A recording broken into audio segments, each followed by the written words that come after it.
මාර්තු මස 19 වනදා සිට 26 වනදා දක්වා කාලගුණ තත්ත්වය දෙස බැලූ විට දහවල් කාලයේ හොඳින් ඉර පායා තිබුණත් සවස් කාලයේ වන විට වර්ෂාව ඇදහැලෙන ස්වභාවයක් පෙනෙන්න තිබෙනවා.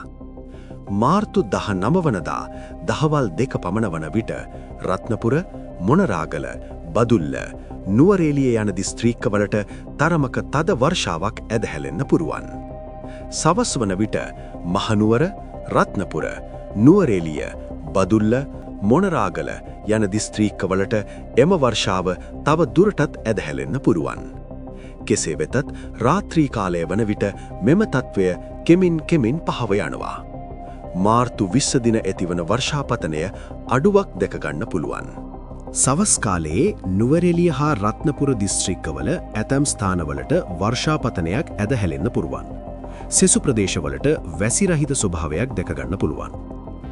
21 දින සවස් වන විට රත්නපුර හා නුවරඑළිය දිස්ත්‍රික්කවල ඇතැම් ස්ථානවලට තරමක් තද වර්ෂාවක් ඇදහැලෙන්න පුළුවන්. රාත්‍රිය වෙද්දී එය තවදුරටත් වර්ධනය වී රත්නපුර හා කෑගල්ල දිස්ත්‍රික්කවල ස්ථාන කිහිපයකට වර්ෂාව ඇදහැලෙන්න පුළුවන්. 22 දින සවස් කාලය වන විට හැටන්, නෙළුව හා දෙනියාය ප්‍රදේශවලට වර්ෂාව ඇදහැලෙන්න පුළුවන්. රාත්‍රී කාලය වන විට කෑගල්ල, රත්නපුර, කොළඹ, ගම්පහ, කළුතර යන දිස්ත්‍රික්කවලට වර්ෂාවක් ඇදහැලෙන්න පුදුවල්.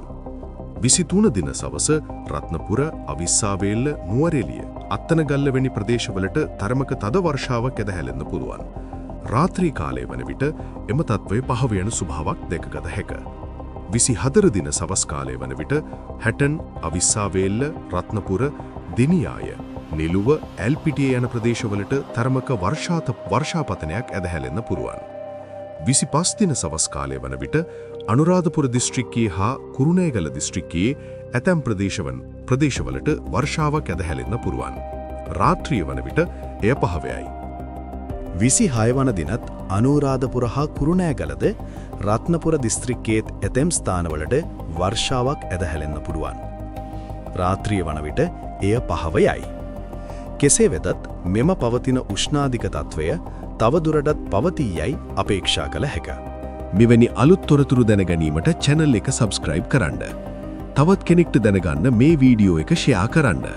අලුත් වීඩියෝ එකකින් නැවත හමු වෙමු. සුබ දවසක්.